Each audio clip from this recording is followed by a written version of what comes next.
So we are at the 21st Annual Information Security Summit in Cleveland today, and it's been an interesting event for us. Not only is this close to home in Northeast Ohio, where we live, we all live there. Yeah, everyone lives there. It's a great place. But this long-running event attracts a wide range of audiences and presenters across the information security space. You may not know it, but information security is actually one of the hot topics, one of the hot industries here in Ohio. Ransomware and AI, of course, are on everyone's lips all over the place. Everybody's talking about it. But we're also hearing some other sessions and in the hallway track about some other things, including enterprise IT spending and budgets, as well as employment. And a lot of people here are open for work, which is, I think, an interesting point. What can we take away from the ISS this year? So the career side is what's really both impressing and making an impact on me. I mean, we were setting up our booth and people were coming by, where are you from? I'm from looking for my next role. So let's face it, IT is IT. Layoffs have been in the air. They continue to be in the air. One of my side things that I do just as a service is putting out a list of jobs every week that come across my desk in Slack and Discord. And InfoSec jobs are a decent part of those. And it's nice to see a local concert that has not just we're this company and we have security or whatever, but also each of the vendors has a HR person. There's a job fair that's going on actually this morning to talk about where there are opens. I'm actually going to wander through there because one of my family members is looking to pivot. But I think that a larger takeaway is that these things happen in lots of places. The career fair is actually virtual, so you don't have to be in Cleveland to participate in it. And I know that a lot of career fairs are hit or miss. I've heard from colleagues that, they go to a career fair, there's, 3 vendors, no jobs, 100 people, what do I do? The fact is that they are hit or miss, but they're not skip. You've got to put in the time. Finding a job is a job in and of itself. So that's the first takeaway that I have, is that you've got to put in the time. There's a lot of resources. I've been talking to some of the vendors, and they're all familiar with the, for example, Leslie Carhart, who also goes by Hacks for Pancakes online and has a website that is almost fully dedicated to helping people get into or pivot to InfoSec. The website is tisiphony.net. And then also Alyssa Miller, who literally wrote the book on InfoSec and the different areas that you can have a career in. And also Gabriel Hempel, Gab Smash on social media. So, people know these names and they're familiar with them and if you're looking for work in InfoSec, you should become familiar with them also. And I just think that is an important aspect of any IT show, is not only showing up with your corporate story, your value proposition, whatever's new in your feature set, but also being open to people who are open to work, like you said. It's a great opportunity on both sides of the table. Yeah, absolutely. And I think that it's important to note, one of the things that I love about coming to conferences, of course, it's great when they're right here in my backyard, but any conferences anywhere is the human side of things. Unfortunately, through the pandemic, we were remote for a lot of conferences, and I think that causes issues in terms of really making connections and building connections, getting to know people, and so on. And when you actually get in front of somebody, it can be incredibly valuable. You can make real connections and meet real friends. And also, yes, you can find your next gig. You can find the next interesting company, the next interesting product or vendor.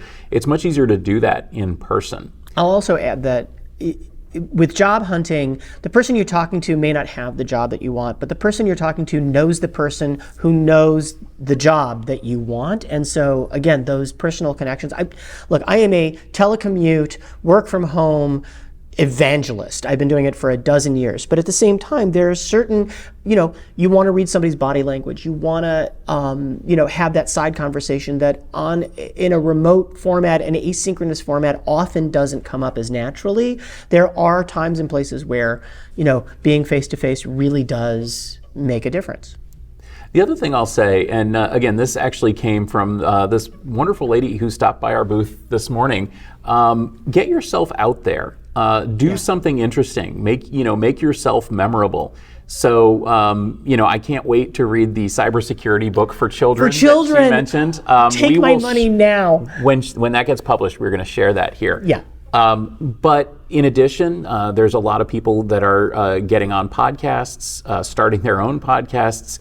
One of the easiest things that somebody can do to get yourself noticed in the industry and find that next gig or build your community, your network, is to start sharing information. And one of the easiest ways to do that now is on LinkedIn. So just go to LinkedIn and instead of just creating a post, create an article, which is basically a blog on LinkedIn. And those have legs. A LinkedIn post is gone in a week. A LinkedIn article basically is a blog that's going to last for a long, long time.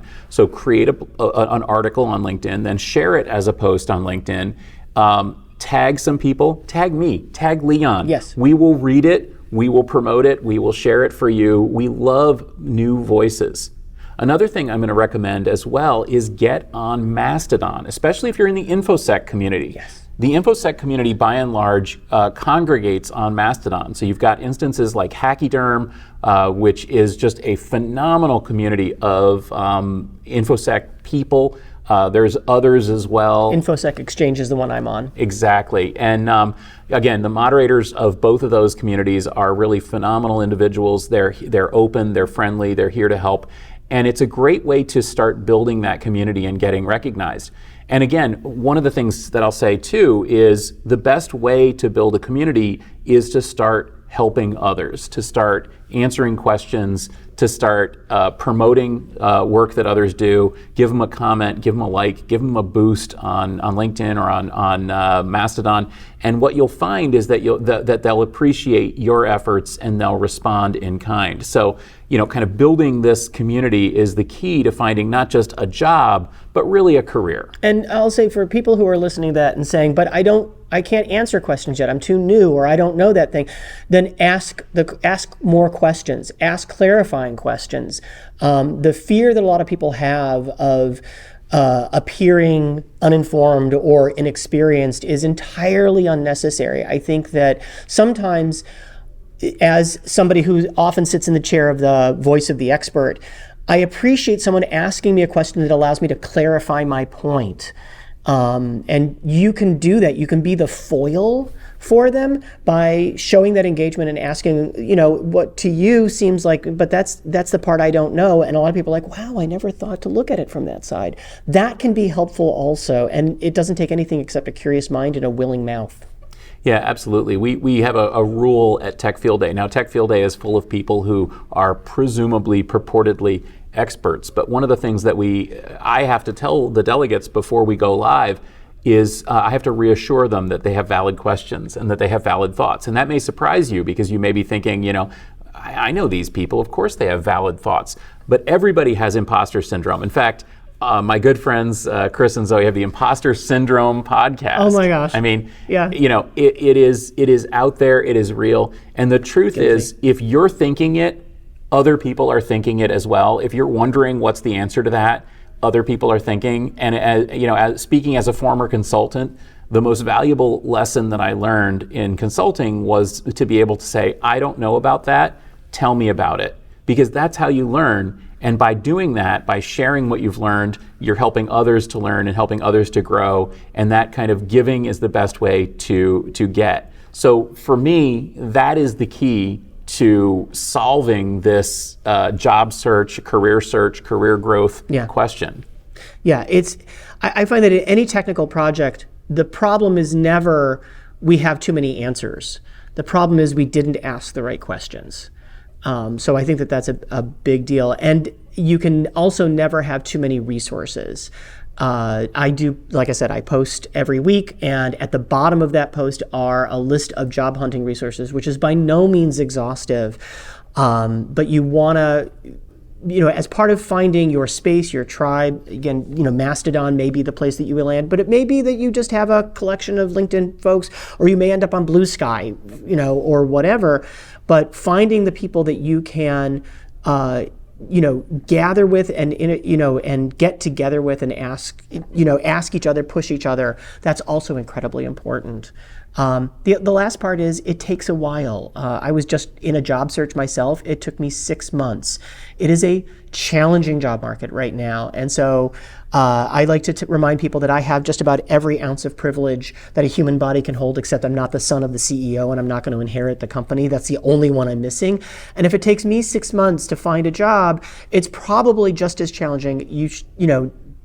Being discouraged is a feeling, but it's not an end result, right? That is how you feel about something, but you have to keep on, even if it's your first role or you're pivoting from something completely different into InfoSec, keep on pushing, keep on trying. You're going to get there. Yeah, thank you so much. And thank you as well for the job listings resource. It's just a nice little thing that you can do to help the community. So thanks for listening to the Gestalt IT Rundown this week. Let's take a quick look at some of the things that are coming up ahead. So happening right now, live in California, is Networking Field Day 33. Check out the Tech Field Day website at techfieldday.com for a complete list of companies and presenters. As mentioned, we're here at the Information Security Summit in Cleveland, and you can find out more about that. Also, we have Security Field Day 10 coming up on November 8th and 9th. Check out techfieldday.com for more about that. We'll also be attending KubeCon that week, and we've got another special event that I'm not ready to announce yet.